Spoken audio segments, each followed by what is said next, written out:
Everything all at once, action happening all across the world in preparation for a Trump presidency. I've never seen something like this ever before in my life. What is going on in Syria? Well, the rebels have now claimed that they have taken over the second largest city of Syria, Aleppo.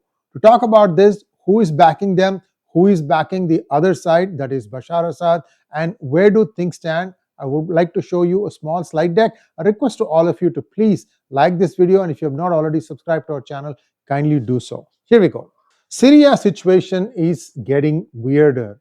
Why is it weird? Well, jihadists and Turkish-backed allies have reached Aleppo, Syria's second largest city, as they press a lightning offensive against the forces of Iranian and Russian-backed Syria.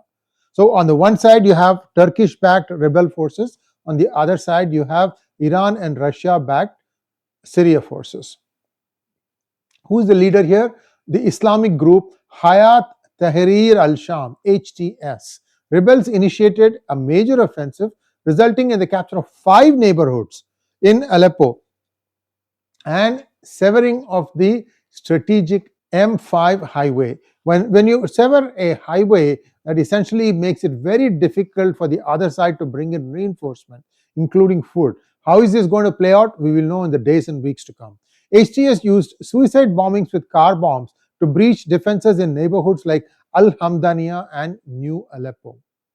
Over 50 towns and villages were seized, marking the Syrian government's largest territorial loss in years. 255 people killed, including 24 civilians, most due to Russian airstrikes. Over 14,000 people, nearly half of them children, were displaced by the violence. Rebels severed the M5 highway, which connects Aleppo to Damascus, impacting supply routes and causing fears of resource shortages. This is what I told you. Rebels also captured army tanks and military vehicles, showcasing their tactical advantage.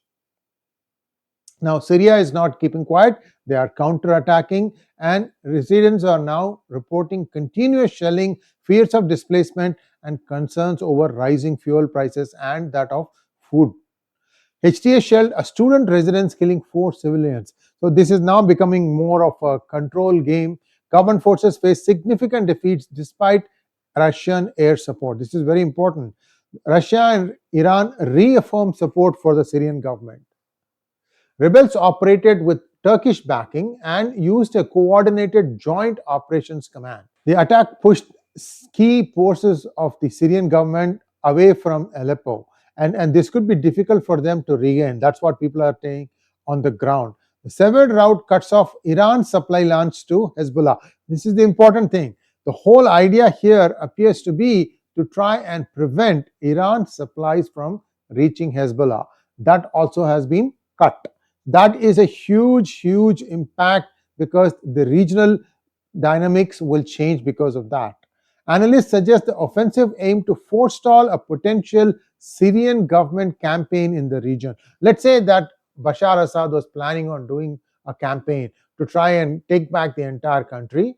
This kind of preempts that. Syrian forces were reportedly unprepared despite Russian intelligence and air support. The offensive underscores the complexity of the Syrian conflict and involving local and international players. See what happened now.